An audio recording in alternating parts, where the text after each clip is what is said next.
You're listening to the Options Insider Radio Network. For more quality options programs, visit www.theoptionsinsider.com or search for Options Insider Radio Network in your podcast provider of choice. Listeners can also access all of our programming through our mobile app, available in iTunes and on Google Play. Don't forget to follow along with your favorite programs and submit your own questions for the hosts at twitter.com/options, facebook.com/theoptionsinsider, or via questions at theoptionsinsider.com.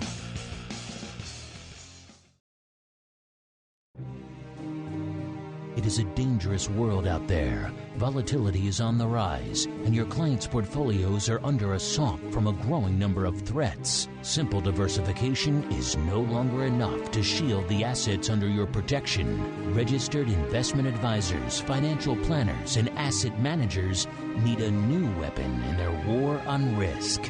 Welcome to the Advisor's Option, the program designed to arm busy advisors with the information necessary to properly manage risk in this volatile environment. From options education, trading strategies and tips, to industry news and interviews, you'll find it all on the Advisor's Option. The Advisor's Option is brought to you by the Options Industry Council.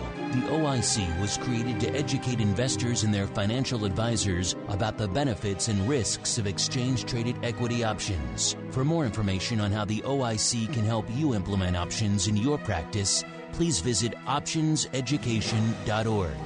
The Advisor's Option is also brought to you by Swan Global Investments. Since 1997, Swan has been the leader in hedged equity and option income strategies with GIPS verified results. Swan provides unique and valuable solutions to the inherent weaknesses of asset allocation, offering defined risk strategies that allow upside participation while also protecting advisors and investors against market risk. For more information about our advisor program for separately managed accounts, Swan Defined Risk Mutual Funds, or our proprietary option overlay strategies, please contact Randy Swan at swanglobalinvestments.com. Think outside the style box. Think Swan when deciding on risk management solutions to market risk. The Advisor's Option is also brought to you by Option Research and Technology Services. ORATS is your source for options backtesting. It's where you turn your ideas into results. Founded on the floor of the SIBO over 2 decades ago, ORATS is a full-service option research firm focused on helping you develop options strategies in line with your investment objectives. With a state-of-the-art backtesting platform, scanning, and implementation tools, ORATS offers end-to-end option strategy development, making the whole options trading process easier. For information about backtesting, scanning options data, including dividends and earnings, visit orats.com or email Matt Amberson at matt@orats.com. And now, it's time to learn how to implement options in your practice. It's time for the Advisor's Option. All right, everybody. That music means it is time once again for the Advisor's Option, the program where we break down the sometimes scary, sometimes just intimidating, sometimes just impenetrable world of options for you, the busy asset manager, financial advisor who's you got other things on your mind. You're busy dealing with your clients and watching the markets. You don't maybe have time to learn about a new marketplace, but maybe you're curious. Maybe you want to dip those toes. Maybe you already have done so. Maybe you need a little help. Either way, we've got you covered. My name is Mark Longo from the OptionsInsider.com, as well as, of course, from the ever-exciting Options Insider Radio Network. Joined on the old program today. Let's go around the horn as we like to do. Let's follow the dial of the clock there, and let's go all the way up to a little bit past noon, maybe around a 1 or 2 p.m., where we land in a little quiet, sleepy area known as New Hampshire, where we are joined by Mr. Matt Amberson, the principal, indeed the founder over there at ORATS, a.k.a. Options Research and Technology Services, a.k.a. the keepers of all that cool earnings data you guys love. Matt, welcome back to the Advisor's Option. Thanks, Mark. First day of spring, and it's beautiful here in New Hampshire. Looking forward to some warmth and thawing out, but we don't need to talk to Chris about that. I thought you guys in New Hampshire, I thought you'd go up there for the cold. You don't want the warmth, right? Whenever I talk to your buddy Andrew over there, I stayed over in Maine, he doesn't want his ice rink to melt.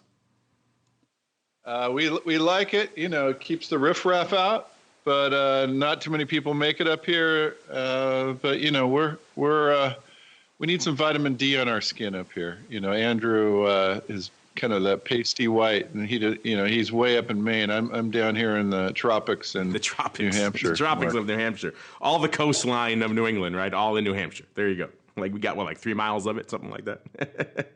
All right, and then let's talk sunshine. Let's talk coastline. They got a ton of it where we're going. Follow that dial all the way down and out a little bit, out into the Atlantic, where we are joined all the way to Puerto Rico, scenic and sunny Puerto Rico, where we are joined by Mr. Chris Hausman. He's a portfolio manager, a.k.a. the managing director of risk, a.k.a. the director of risk over there at Swan Global Investments. Mr. Risk Director, how are you doing today, sir? Mark, always a pleasure to be on, and I believe today is about the 80th day of summer for the year, something like that. I may be off a day or two. Yeah, well, when every day is like 82 and sunny, who can tell, right? I was just down in your neck of the woods, not too far away on the east coast there of Florida, and it was pretty hot last week. I got to say, it was pushing 90 some days. So you guys are getting the warmth down there. Not so much in Chicago, even though it isn't bad this time of year, pushing the 50s now, which is pretty good. Meanwhile, though, let's move out of the weather reports and into our Options 101. It's time to learn how to manage risk and generate additional income for your clients. It's time for Options 101.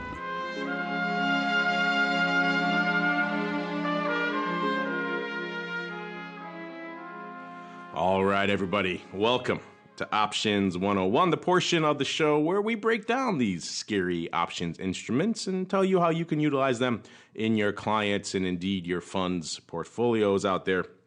And this Options 101 kind of is a bit of a spin-off from the one we did last episode. Remember, we did a bit of a deep dive into straddles, the pros and cons, the use cases, the lack of use cases sometimes when you shouldn't use those things. And at the end, we had a little bit of a conversation about how you could upgrade those straddles. And it got the wheels spinning. It got us talking about interesting things you could do, different legs and different things you could add on to maybe expand upon the straddle.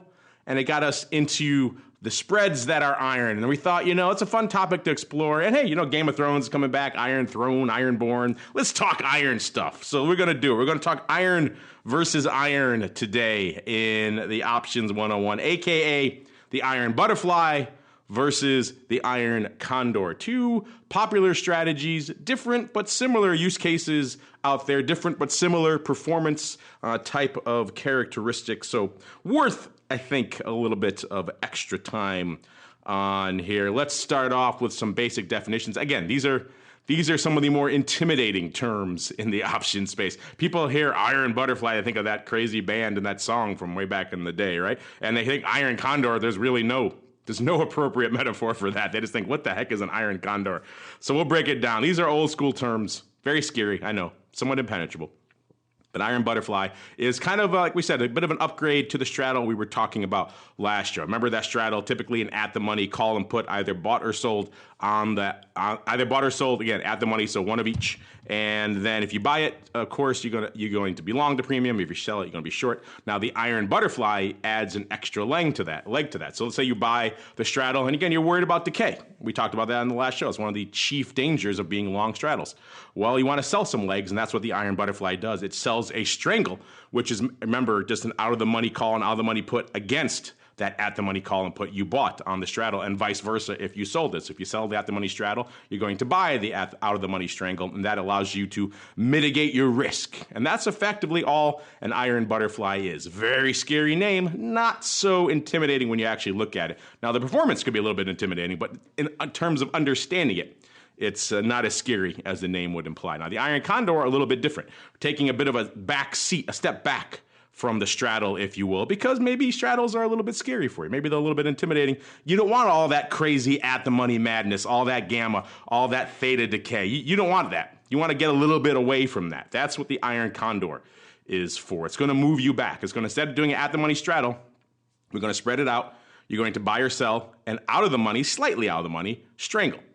maybe, let's say for purposes of our example, maybe 5% out of the money. So now what is that? Instead of having at the money where every tick, the underlying moves you're going to make or lose money, now you're out of the money a little bit. So it's going to be, your impact's going to be a little bit more muted. You're also going to be not decaying as rapidly as if you were on the at the money strike. Now, if you're long premium, it's a good thing. If you're short the strangle, maybe not. Maybe you want that to decay a little bit faster. And then now you have that one strangle. You're not done there. You want to make sure you protect yourself against extreme moves if you're short it, or if you're long it, you want to maybe get some of that premium back. So you're going to, let's say in this case, you bought the out of the money strangle, let's say for our purposes, 5% out of the money. Now you're going to turn around and sell a farther out of the money strangle against it to get some of that premium back. In our example, maybe 10% out of the money. So now you have effectively a long iron condor that is a long 5% out of the money strangle and short a 10% out of the money strangle. So you can see exactly what that is. It's effectively two verticals going on in different sides of the options chain there. You have that nice call vertical on the upside, that nice put vertical on the downside. So you can think of it a couple of different ways. But at the end of the day, it's taking a bit of a step back, removing yourself from the at the money conflagration that is the straddle when you're talking all the dangers there. And with the iron butterfly still lives there, the iron condor, not so much. All right, let's go around the horn. These are two very intimidating terms. Sometimes scary. That's why we save them for a little bit later in the show. Now you've been doing it for a while. We don't think you'll scare you guys away. We don't want to talk iron flies, iron condors in the first episode because you'd go running for the hills, and I wouldn't blame you. Maybe we'll start. Let's go back the other way. Let's go back around the horn to the director of risk. Mr. Director of Risk, I know you're not probably slinging a lot of iron flies and iron condors over there day to day over there at Swan, but in general, what are your thoughts on these two strategies, their use cases, maybe their scenarios where you wouldn't want to use them, maybe comparing them back to the straddle? What's top of mind for you when you're thinking of these two positions? Well, I think it's a good progression when you're learning about options, moving away from call spreads and put spreads. I mean, we obviously learn, just calls and puts. Then we turn that into call spreads and put spreads. And the next thing would be trading multiple call spreads or put spreads, right? Which means you're just trading iron butterflies or iron condors. And yeah, if you go back to straddles, well, that's again net units, and those can have the most risk. Either, if you're short them, you're going to have gamma risk, or you're going to have a lot of theta risk and time decay risk if you're long them. So one way to lessen that risk and turn, unlimited risk profiles into a limited risk profile is just turning it into an iron butterfly or an iron condor. So we do use them here. We don't use them necessarily as a pure income producing vehicle like a lot of programs do out there. But what we do is, up and down the risk spectrum, we'll see where parts of our risk curve looks a little bit weak, and we kind of use them to plug in those holes a little bit. So the thing about an iron fly or an iron condor is, well, you have a specific agenda, meaning you need the stock to be at a specific point, at some point in time to make money. And I think that's the hard part about flies and condors is, you need a range-bound market. And I think that's been kind of one of the challenging things with these vehicles over the last 10 or so years. They did very, very, very well for many, many, many, many years. And I think, since about 2011, 2012, it's kind of been a challenging environment for doing at-the-money flies and condors. So I think, we always learn about the at-the-money structure, but keep in mind that you can use these tactically as well if you have an overbought or oversold condition where you can kind of, pick a price target, using whatever methodology you're using. Matt, same question for you. Your kind of general thoughts on these two positions, maybe comparing and contrasting your use cases when you like to use them, when you don't like to use them. Maybe I'll add an addendum for you as well, because as I mentioned earlier on the show, these are very intimidating names. I'm always trying to figure out ways to make them less intimidating, more approachable. So what do you think is a less intimidating way to describe the iron condor? You think is strangle versus strangle? That could still be kind of intimidating, or is it effectively the two verticals? Which do you think is less intimidating, sir, for a newcomer? Yeah, I like to think of them as two out-of-the-money verticals, credit spreads. And, so then you can think of it that way. And sometimes it's interesting to deal with them on their own. If the stock rallies, maybe you put on a short call spread. If it falls, maybe a short put spread. And, just as far as my preference, well, even back in my trading days when we had a lot better capital margin requirements, we always tried to be what we would call flat units. So we don't want to be short an option versus another option. We want to always have at least a flat position. So, always managing your risk, and that's how you don't make as much money, but you don't get carried out either. So, shorts. I'm thinking about these straddles. Mostly about the short side. A lot of people are using, especially the iron butterflies, to collect premium. So you're short a straddle and long some wings against it. That's how I think about it. And then the iron condor just spreads out that straddle to a short strangle, and you still have those little wings on the outside. And then, so that's the basic. I mean, we could talk about back testing and about certain things later, but that's the way I think about them, Mark. Well, let's get into some of those fun metrics and that fun data, because you're right. These are intimidating names, but they're also maybe can be a little bit intimidating as to when the proper use case arises. Straddle, like we mentioned on our last show, they get a lot of love in the late night infomercials, sometimes inappropriate love, in terms of what their use cases are for. They don't talk about what they shouldn't be used for. Iron flies, iron condors, they have wings, they have legs, they give you a little bit more nuance, a little bit more room as to when you would and maybe would not use these strategies. So, Matt, you're the keeper of the data over there in the land of Orats. What are your thoughts on the efficacy of either of these two, and maybe when you wouldn't or wouldn't want to use them, sir? Right. So let's look at them from a short straddle and a iron butterfly with the short straddle, and the iron condor with the short strangle, basically. And so as you're going up that food chain, so to speak, you're giving up some overall annualized returns. You're taking less risk. That's a rational way to see what's happening to these positions. I never advocate the short straddle alone. It often makes a lot of sense to be able to put on those small wings. And when I say wings, maybe if you think about it from a delta perspective, where the at-the-money delta is a 50 delta, and you might buy a 10 delta, it might be, I don't know, something like 20% out of the money, depending on how many days to expiration that you're looking. And mostly, speaking of days to expiration, we test a lot of these. And the sweet spot seems to be about a month, 20 days to a month, I'd say. If you get less than that, you don't get as much premium, and you could still see some pretty violent swings that will cost you a lot of money. So the sweet spot in the days to expiration, like I said, 20 to 30. As far as the sweet spot in the strike selection for the wings, let's just say, for the iron butterfly, those are about a 10 delta. If you get less than that, then you don't get the protection, and you're going much farther out. Closer than that, you're giving up too much of the premium that you're collecting. So, that's the sweet spot that we see. As far as the iron condor, mostly we're testing something like a 30 delta and a 10 delta. So you're short the 30 delta calls and puts, and you're long the 10 delta calls and puts. Obviously, a put is a negative delta, but just absolute deltas, just to communicate. As far as returns, we at ORATS, we calculate absolute notional returns, which means we divide how much ever we make on the option by the stock price, and so you can compare it a lot easier that way. But that penalizes the iron butterfly and iron condor that actually have limited risk, so they have much more efficient use of margin. But basically what you will see is something like you might make 5% a year on the short straddle.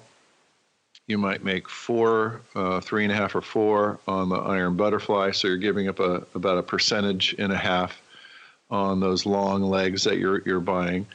And then on the iron condor, as you spread out, you're giving away another couple percent, so that's about a 2% on average. However, the drawdowns are what are interesting. So a drawdown is when you start losing money, and before it turns, how far did it get? Could be multiple months. So a short straddle, the drawdowns that we typically are seeing is about 25%, 25% of your capital, and on the iron butterflies, only about 15. And then on the iron condors, about 8. So the 8 is not a bad drawdown if you think about it. However, you're not making a ton either.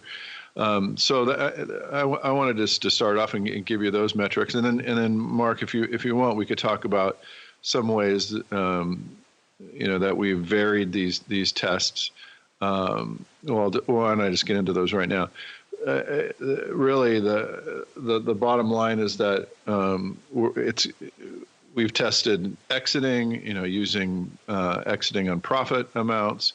I know that's somewhat popular out there, but what we're finding is it's not quite worth it. It's just basically set it and forget it. And what we did like to do, however, is stagger some of the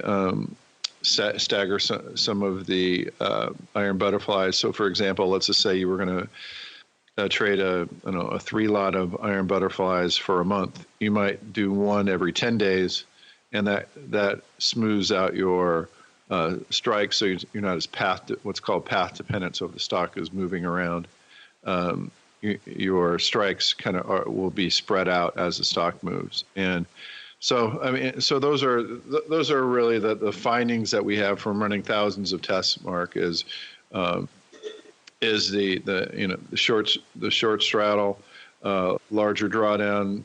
I don't know if it's quite worth it with the 1.5% more that you get from an iron butterfly. Iron butterfly seems to have a much better return structure than an iron condor, and the drawdowns are, well, albeit more. You get a much better result, Mark.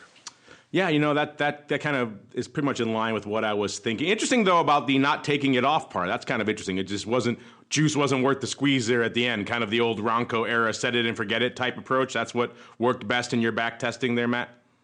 I have a Ronco pasta maker. It was one of my favorite pieces of machinery. So set it and forget. You got to listen to those guys, Mark. Set it and forget it. See, infomercials. That's where all the options wisdom truly comes from. Who knew that Ronco was the mecca for all options wisdom? But that makes sense. You're getting a little bit more heat, a little bit more danger, being that that close to the at the money with the iron fly. But it sounds like it perhaps is worth it if you can live with a little bit of that extra heat. If you don't mind being that close to the kitchen, that close to the flame, then maybe the iron fly is the choice for you. But remember, set it and forget it. Mr. Chris, a.k.a. the Director of Risk, any of this data surprise you, or is it kind of in line with what you were thinking? And any other thoughts you want to share on the perpetual iron versus iron battle of the iron condor versus the iron fly?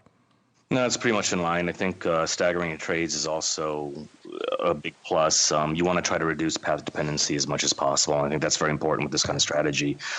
Just some basic advice: if you're new into iron flies and iron condors, just kind of make sure you're correct about whether you're buying the wings or selling the wings. I have seen many out trades where, that people are buying the fly and they think they're buying the wings, selling the middles, where in fact they're doing the opposite. So it doesn't take much to just verify which way you're going on the wings versus the middles. And also, if you're trading European type products, which are cash settled, like an index such as the SPX, if the word iron scares you, you can always just do a regular call butterfly or a regular put butterfly.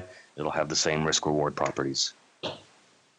Maybe I'll have to do a follow-up segment on just regular old butterflies. But since we started talking iron last episode, it seemed appropriate to go into those. And yes, you're right, Chris. It is appropriate. You remember, when you're pricing these listeners, when you're analyzing them, you're going off the meatier inner wings, a.k.a. the guts. That's what we used to call them, the guts of the flies or the condors out there. So in that case, it would be the at-the-money straddle when it comes to the iron fly, or it'd be the closer to the money strangle in the iron condor. Either way, that's where you're going to key off of in terms of your buying and your selling. Interesting stuff. You guys have hit us up with questions. I'm sure you'll have questions about these as well. You know where to get them at us. Maybe we'll even get to some of them by the end of the show. Meanwhile, let's keep on rolling with a little bit of the old buzz. Busy financial advisors don't have time to follow the latest developments from the options market, so we do it for you. It's time to get the buzz.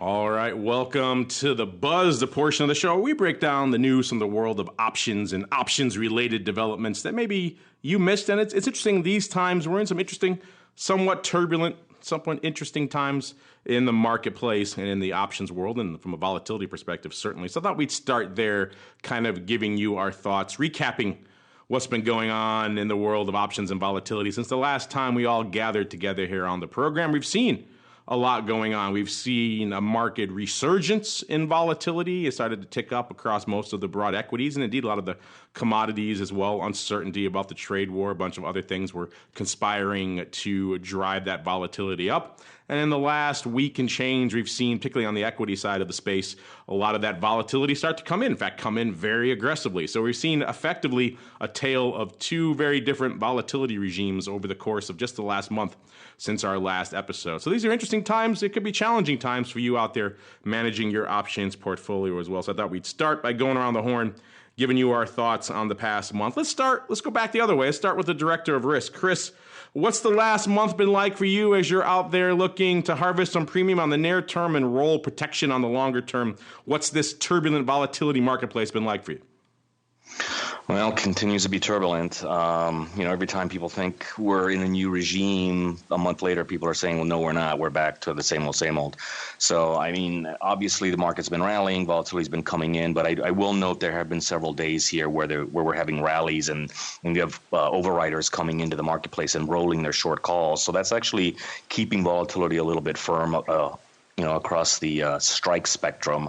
As the market blew through 2,800 on the S&P 500 here, we were in that big trading range of 2,600, 2,800. That's when I really started to see the volatility get hit, and also starting to see in the longer term spectrum. I think the carry in the long term vol has done very well this year thus far, but we are seeing it soften up over the last few weeks, definitely with the move outside of 2,800. And the Fed just minutes ago said, well, they're not going to raise rates for the rest of the year.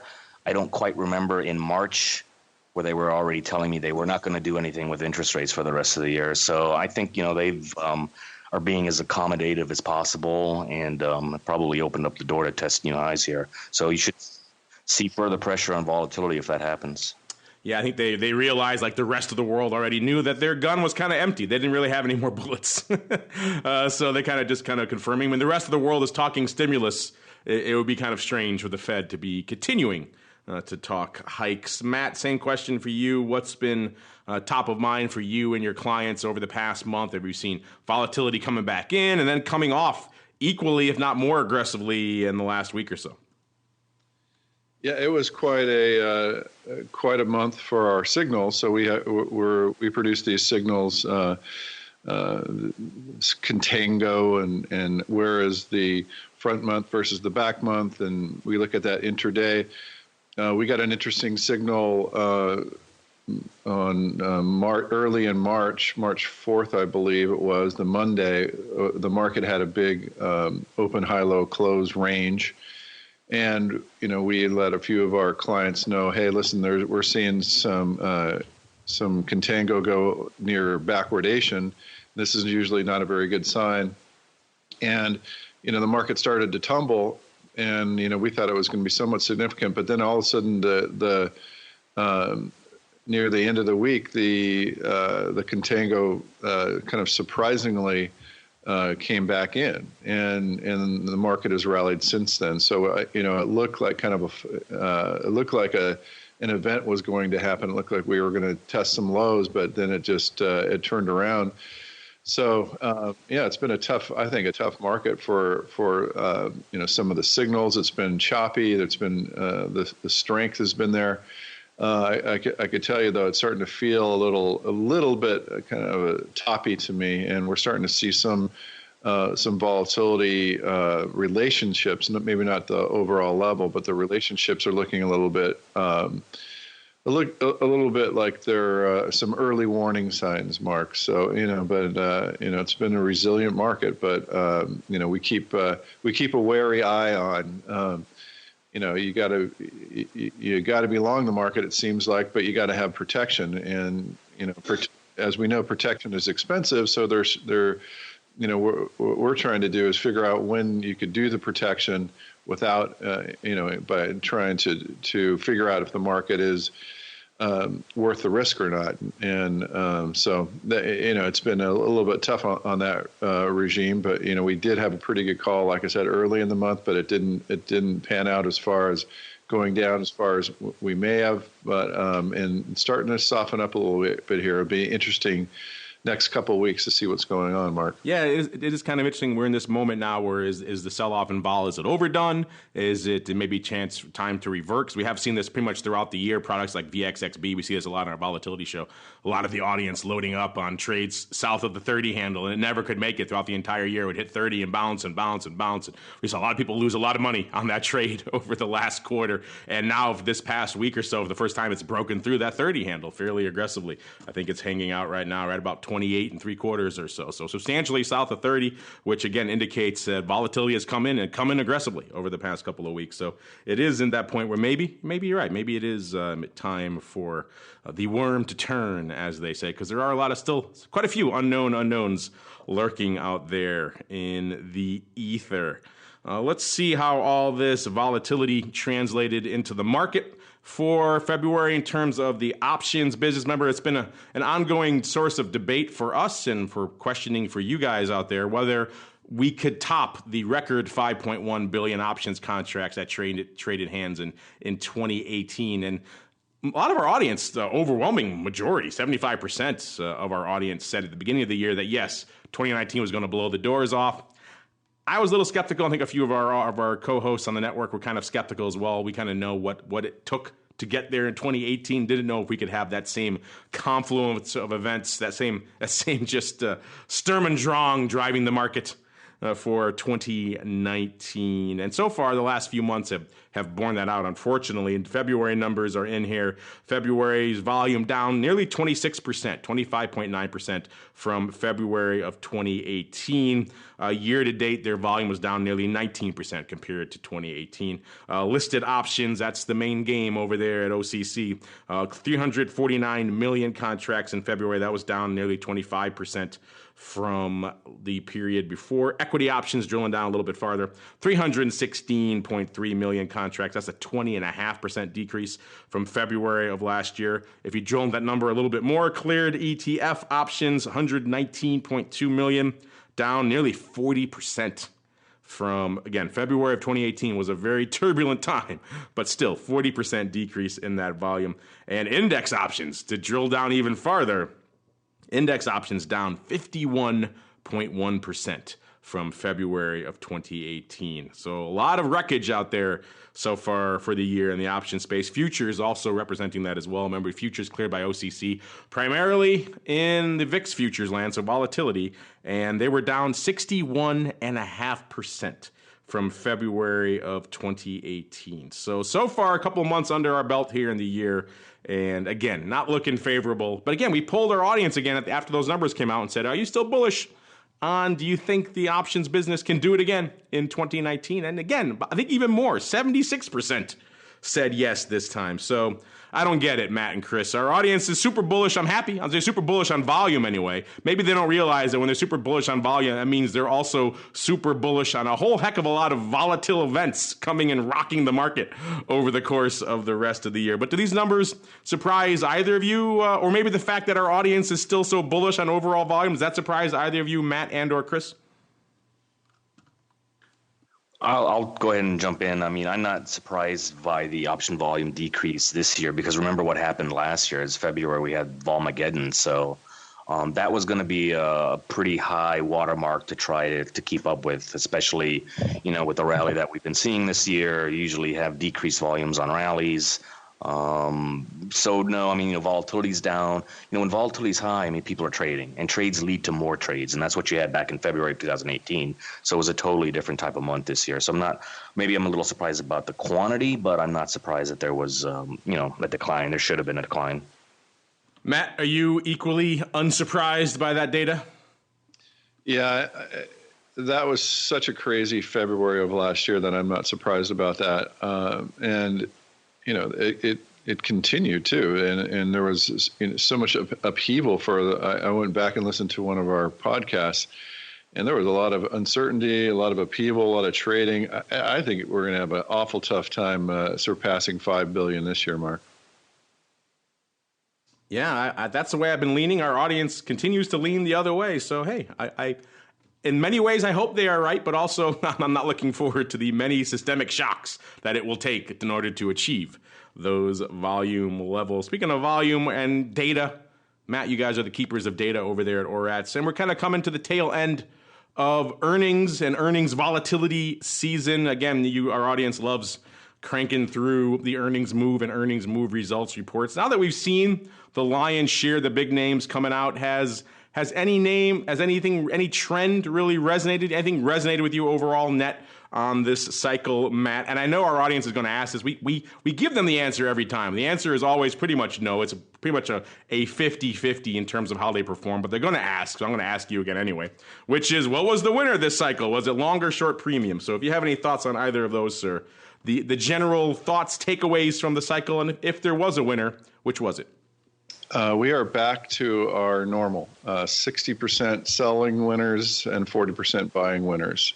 The only quarter that I can remember that was out of that range was 45% buy winners and 55% sell winners. That was the last quarter when the volatility was so high. So we're back to normal.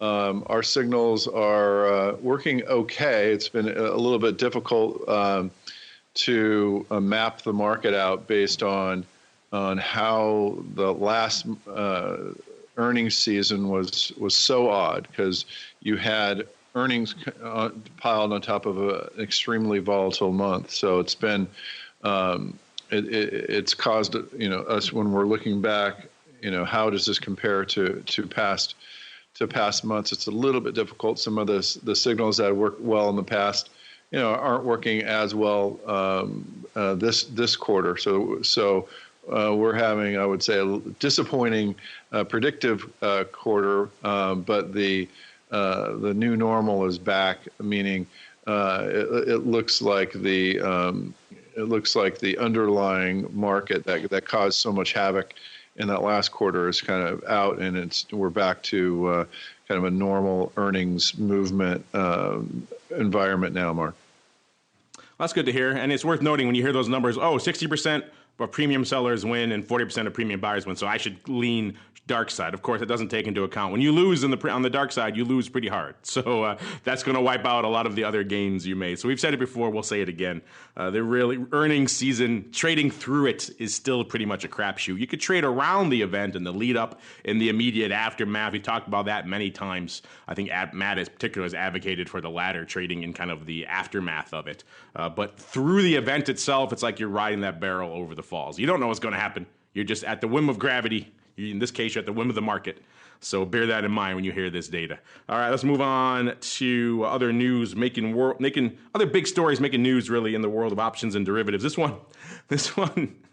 This seems to rear its ugly head every couple of years. It's particularly resonant to this audience because I know this audience is extremely tax sensitive. We have a new bill, a new transaction tax bill, gentlemen, making its ugly head. They keep tilting at this windmill. They keep trying it. Now that there's this new, extremely aggressive, progressive wing of the Democratic Party, it seems like they're going to want to try this again. That's exactly what we're seeing. We're seeing a bill coming out of the Senator Brian Schatz out of Hawaii and Chris Van Hollen out of Maryland, as well as Representative Peter DeFazio out of Oregon. And they're announcing a new transaction tax for the sale of stocks, bonds, and derivatives. So what they want is 10 cents per $100 of transactions, aka about a tenth, 10 basis points, obviously. So looking here, and the language used to describe this is pretty impressive. They say their bill would create a new quote-unquote progressive tax on financial transactions as opposed to all those other regressive taxes we've had for years. And they go on to say that would generate billions in revenue while addressing economic inequality and this is the best part, and reducing high risk and volatility in the marketplace. They say they want to address the disconnect between the financial system and the real economy by reducing unproductive and speculative trading. By increasing transaction costs slightly, The bill will help redirect investment that has flooded into areas of has flooded into transactions without economic value into more productive areas of the economy. It will also reduce the risk of financial crashes and limit the risks that high-speed arbitrage pose to our financial system. Again, they say they want to tax trades 10 basis points. They think it's going to raise an estimated $750 billion over the next decade. And for derivatives, they want to tax because obviously they're going to do the fair market value of the trade for equities and bonds. For derivatives, they have the payment flow. So I'm assuming they're going to tax that off the premium flow, not the notional value or something along those. You never know with these types of bills. Let's see. They say risky financial behaviors and near instantaneous high volume trades have destabilized our financial markets while contributing nothing to the economy. They want to rein in excessive speculative activity and protect working families from these dangerous practices while maintaining appropriate market liquidity. It goes on and on with this kind of language for a while. I will note that the folks at SIFMA, who was one of the regulators, have come out with a little bit of a saner view on this. And they note the data, because the data is overwhelmingly against these types of ideas. They say the data argues that major economies that have adopted such taxes have had overwhelmingly negative results, including reduced asset prices, trading moving to other venues, market dislocation, and the exact opposite of what they want, decreased liquidity. And past experience also suggests that it would raise less revenue than supporters often claim. So there's a lot to unpack. Again, we've seen these before. Thankfully, they've all died on the vine, never really made it out of committee. This one seems to have a little bit more muscle behind it. Obviously, we talk to a very active audience and a very active audience of advisors who manage their money. So we lean towards that side of the spectrum in terms of that. But we've seen this data before. And the notion, and it sounds so simple, it sounds so easy. Tap a little tiny tax on these transactions. What could be the harm? And then they're going to take this and funnel it. Apparently, they don't really say that in the language, what this money is going to go to, other than it's more productive. But they're going to funnel this to other areas of the economy they deem to be more productive. So there's a lot to say here. Of course, we've seen it in practice, like SIFMA mentions. People are going to widen out their spreads because that's what happens, because people are going to trade less because they're getting hit for 10 basis points every time they're going in and out. So it sounds simple. Oh, you enter a trade, you exit a trade, but that's going to happen all day long. So, and also all this, we've seen this before in other markets like crude oil when things got very high, bills proposed to try to limit speculative activity. Guess what? The speculators out there are the ones who are taking the other sides of your orders more times than not. So these big firms that are quote unquote engaging in speculative activity, and yes, there is some dubious stuff out there, and we certainly want to focus on that and highlight that. But in general, most of this quote-unquote speculative activity that you term is actually what's backstopping your orders and providing a lot of the liquidity, particularly in these days where the big market-making liquidity firms have mostly gone the way of the dodo. So it's to notion that you could just tax these things and then you're going to maintain all this liquidity and everything else that you need is kind of a, shall we say, a dated prospect. But I could talk on this at length, but I'll let you guys weigh in. Maybe we'll go the other way. Matt, we'll start with you. All sorts of interesting language in this. What are your thoughts on this latest attempt to impose a transaction tax on options and everything else? Yeah, this is just another example of just some clueless people thinking that they can control behavior through taxation, which I'll call violent taxation. A couple things come to mind. One is, this is a tax just like the taxes of market data costs, which I think are far too high. So I think the same logic that SIFMA has about adopting these taxes, they could apply these to adopting high market data costs, which is in effect a tax on these markets and creating less liquidity. So, I'm finishing this book called The Tao of Trading by Spitznagel, and it's a very interesting book. It talks about the Austrian school and how they talk about market equilibrium and all these taxes are doing is just creating unforeseen trouble in an economy and dislocations. So I think SIFMA is right in a sense that they're going to just move to other markets or people want to apply their trade somewhere. So they're just, Frederic Bastiat is an economist that talked about the unforeseen costs. Well, I think there are going to be a lot of unforeseen things that happen if they were to put this type of tax in. And they always say it's going to be just this little bit, and then it kind of grows and grows and grows. So, yeah, hopefully they'll do the right thing and not do this, Mark. Yeah, it's we've seen these come before. I don't spend a lot of time. This one seems a little bit more well thought out and has a little bit more muscle behind it, which is why I wanted to address it. Hopefully, this one's going to die on the vine too. It always cracks me up with any type of these types of taxes. The people who do them really have very little understanding of how these types of bills and these types of taxes impact behavior. And so they just kind of do the math like they did here. Oh, here's the volume we've seen over the last few years.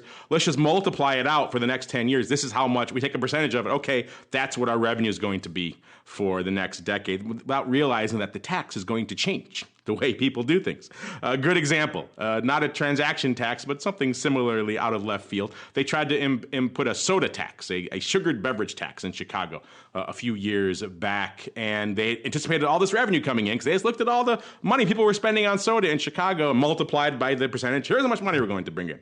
In truth, what happened? There was all sorts of loopholes in it. First off, people bought less, so they bought it outside of the area where it was taxed, so that revenue fell quite a bit. And on top of it, they had all sorts of loopholes in there for things like LaCroix, which for some reason, wasn't taxed. So what happens? You go to the supermarket, you just see carts full of LaCroix everywhere, and everything else was sitting on the shelf. And so what you ended up having people spending the same amount on different things that were tax incentivized, and the revenue fell to a pale shadow of what they anticipated. I'd imagine something similar would happen with this. So all sorts of things to unpack, but we'll keep on rolling here. Hopefully this one, we won't have to talk about it again. Hopefully it'll die on the vine there.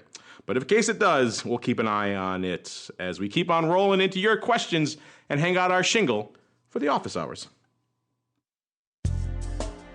It's time to answer your pressing questions about options. It's time to start our office hours.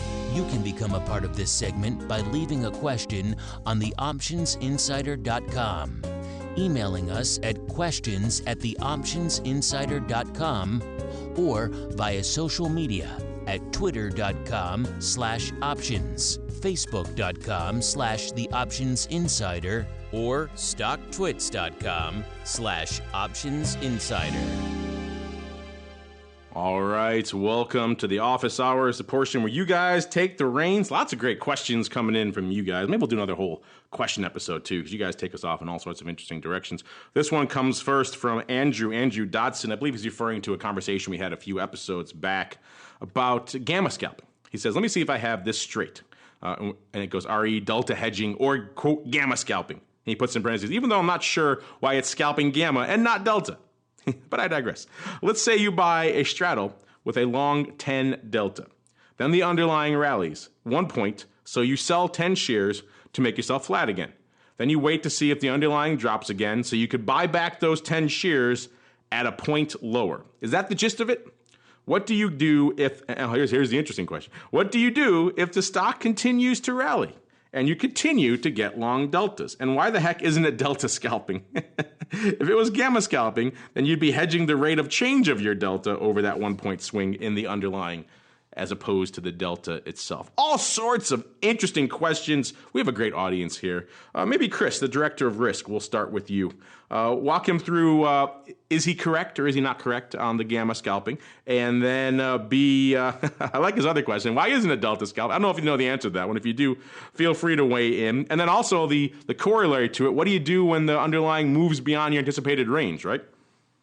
In a nutshell, he's got it right here. I mean, if you start off with a long 10 delta straddle and the market rallies up, you will still be at least long 10 deltas. You may be a little bit longer because long straddles, if you're long gamma, it manufactures what I call are good deltas. So if the market goes up, you're going to get more positive. If the market goes down, you'll get, in this case, less positive and eventually actually negative delta.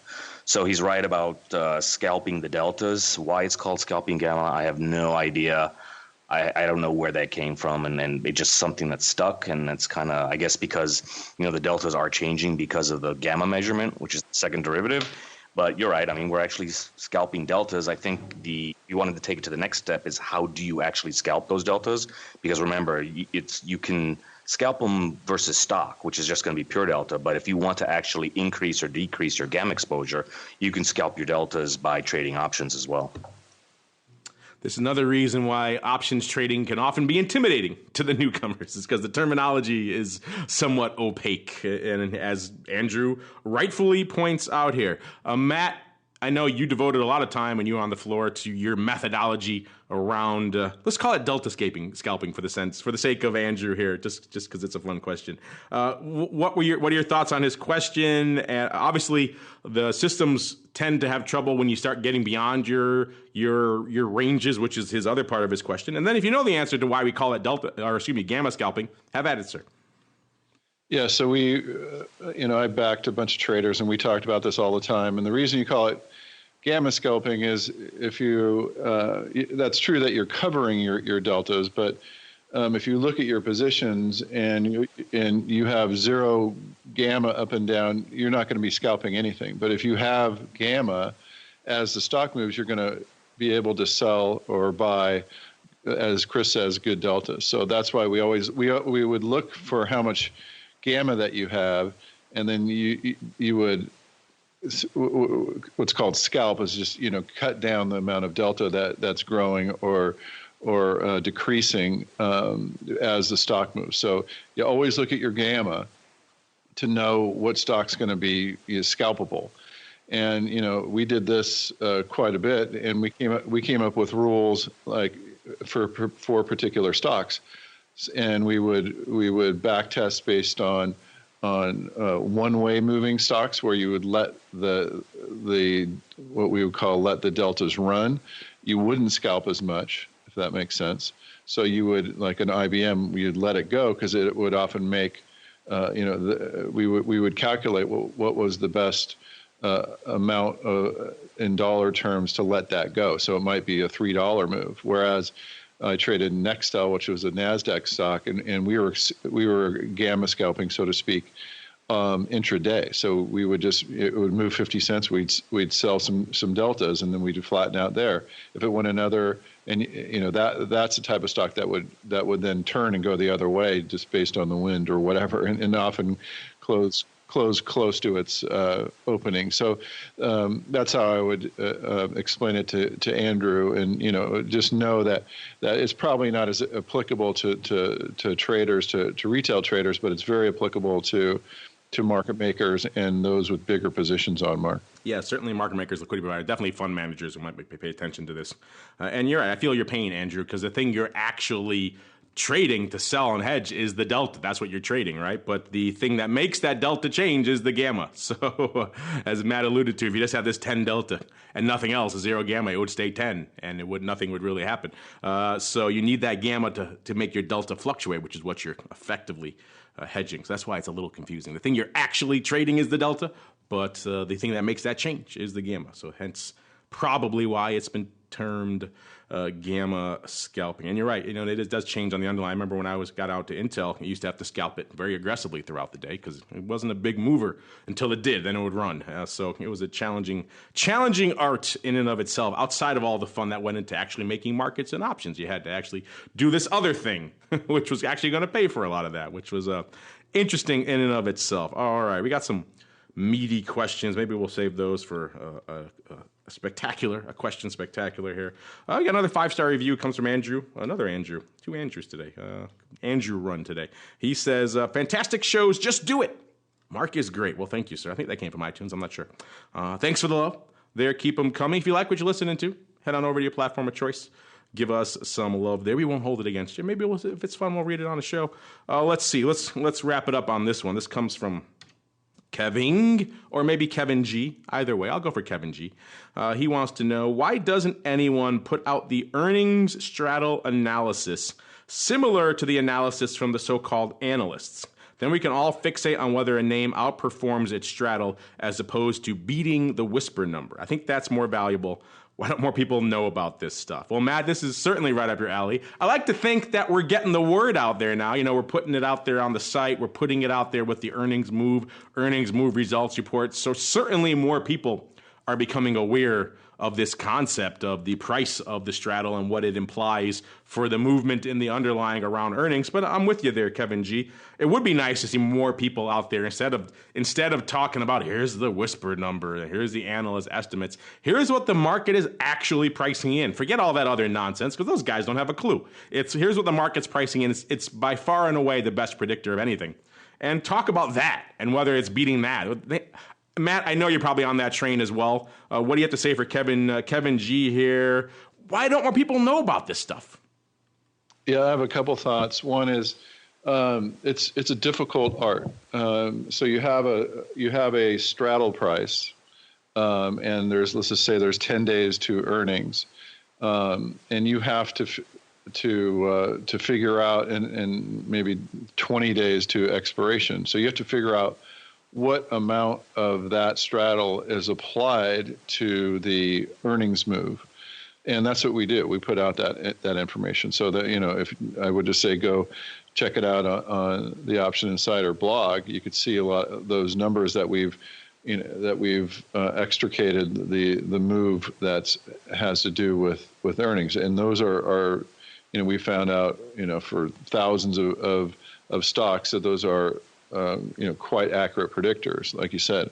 But there are also what we identified, and I mentioned earlier, we didn't have a very good, it's kind of a break even quarter, but often these quarters are pretty good. We have some methods for identifying what stocks are going to do well, and that are kind of hidden in the, reading the tea leaves, so to speak. But one of the things is when you take out that earnings effect, you're left over with an implied volatility. So you mentioned Intel. So Intel, let's just say, is about a 25 vol stock.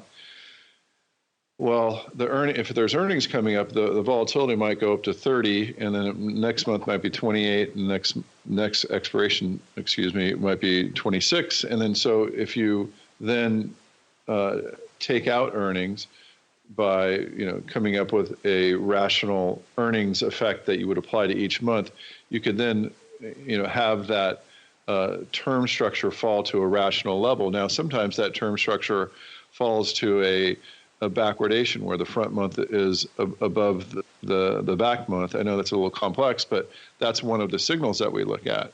Is the underlying volatility in backwardation or in contango after you take out the earnings? So, Kevin G's question is, why don't more people know about it? It's pretty complex, and it's a tough thing to do. We put it out there, and we have a few, definitely some people that do very well on earnings, but it's a difficult trade. It's a difficult trade to do, and you have to really dive into the numbers, do quite a bit of math, do quite a bit of modeling to really be successful, Mark. Well, that music means, unfortunately, we've come to the end of another epic journey through the world of advisors and options. Talked a lot of fun stuff, some scary stuff with some bills. Talked about iron versus iron, answered some of your questions. All sorts of fun was had on the show today. But before we go, let me go back around the horn, check in with each of my cohorts, see what they have cooking that may interest you. Let's start with you, Chris, because I know you guys at Swan have a lot up your sleeve. You got the website, you got the newsletter, you got all the white papers coming out, and in addition, you got something big coming up pretty soon. So why don't you explain to us all what that is? Yep, always busy. We just released a new white paper by Mark Otto called Avoiding the Big Blowup, Why Option-Based Strategies Fail. Takes a deeper look at leverage, liquidity, risk controls, and option-based strategies. And as you just mentioned, we are preparing for our RIA forum in Chicago. That's going to be held April 28th to the 29th. And you can get more information at swanriaforum.com. There you go. You can see Chris in person, live and in person on some of the sessions. So if you have questions you want to ask the director of risk in person, and hey, who doesn't? Then check it out over there at swanglobalinvestments.com. I'll maybe even be there too, so it'll be all sorts of fun gathered together there. Coming up next month here in, should be much warmer, much more sunny Chicago by then. And Matt, we were just talking earnings data and all the work you guys put into it. It's pretty cool stuff. If people want to check out more about what you guys have cooking, where should they go? What should they do? Yeah, come over to orats.com. We're continuing to blog pretty heavily, a lot of good educational content. We also have some new improvements to our backtesting form and the functionality there, so we're excited about that. We're going to start doing more signals analysis, so we're going to go out from just the regular option traders to option traders, but might be just in long short funds to stock traders. So try to get our option information out to stock traders. I'm actually going to be discussing some of this at the Option Industry Conference in May. I'm going to be speaking there and talking about some of the ways that we generate volume, and that is one of the ways to get in. You start these people that don't really trade options, start them understanding the information that you could get out of volatility and utilize in their models, and then they start to get more familiar, and then they start to look at actually trading options, and ORATS is there to take them through that procedure. So that's what we're excited about. So it's orats.com, and come on over. Check them out, and we'll also have the panels coming at you from OIC in a couple of months as well, so we'll give you a chance to listen to Matt's sage advice on the world of options when that panel goes live as well. And speaking of panels and events, I was just down at the FIA conference last week, had a chance to have a good chat with our friend, Mr. Eric Cott, who runs the advisor team over there at the Options Industry Council. Once again, traveling hither and yon, couldn't join us on the show today, but he did say a lot of cool stuff is coming down the pike from those guys, so stay tuned to optionseducation.org, including, I'm excited, a little bit scared to say as well, a new show on the network featuring Mr. Cott called Coffee with Cott, aimed at this exact audience, the audience of advisors out there who are intrigued, shall we say, by options. So stay tuned, stay glued for that, hitting your network wherever you find this show. Should be coming in the next week or so. So stay tuned. You can't miss it. It's going to have Eric's face all over the cover art. So it'll be inescapable. Coffee with Cott. Keep an eye, or shall I say an ear, out for that. And on behalf of myself and Matt and the Director of Risk and our friends over there at OIC, I want to thank all of you out there for downloading and streaming and subscribing to the show. Of course, sending in such great questions. Keep them coming. And we'll see you next time for more of the Advisor's Option.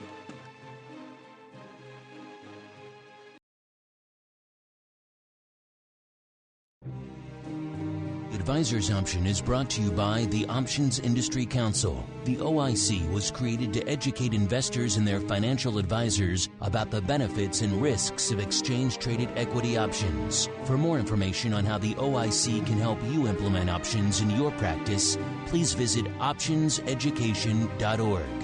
The Advisor's Option is also brought to you by Swan Global Investments. Since 1997, Swan has been the leader in hedged equity and option income strategies with GIPS verified results. Swan provides unique and valuable solutions to the inherent weaknesses of asset allocation, offering defined risk strategies that allow upside participation while also protecting advisors and investors against market risk. For more information about our advisor program for separately managed accounts, Swan Defined Risk Mutual Funds, or our proprietary option overlay strategies, please contact Randy Swan at swanglobalinvestments.com.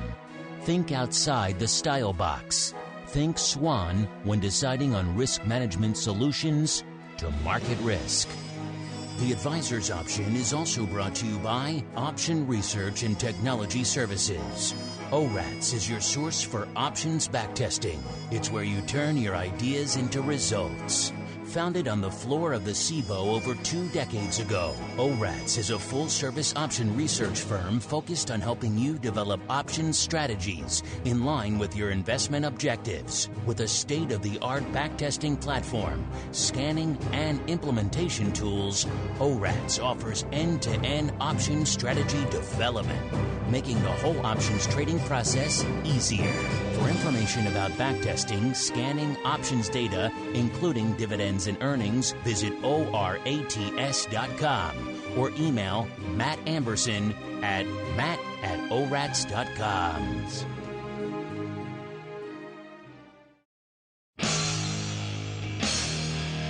The preceding program was a production of the Options Insider Radio Network. For more quality options programs, visit www.theoptionsinsider.com or search for Options Insider Radio Network in your podcast provider of choice. Listeners can also access all of our programming through our mobile app, available in iTunes and on Google Play. Don't forget to follow along with your favorite programs and submit your own questions for the hosts at twitter.com/options, facebook.com/theoptionsinsider, or via questions at theoptionsinsider.com.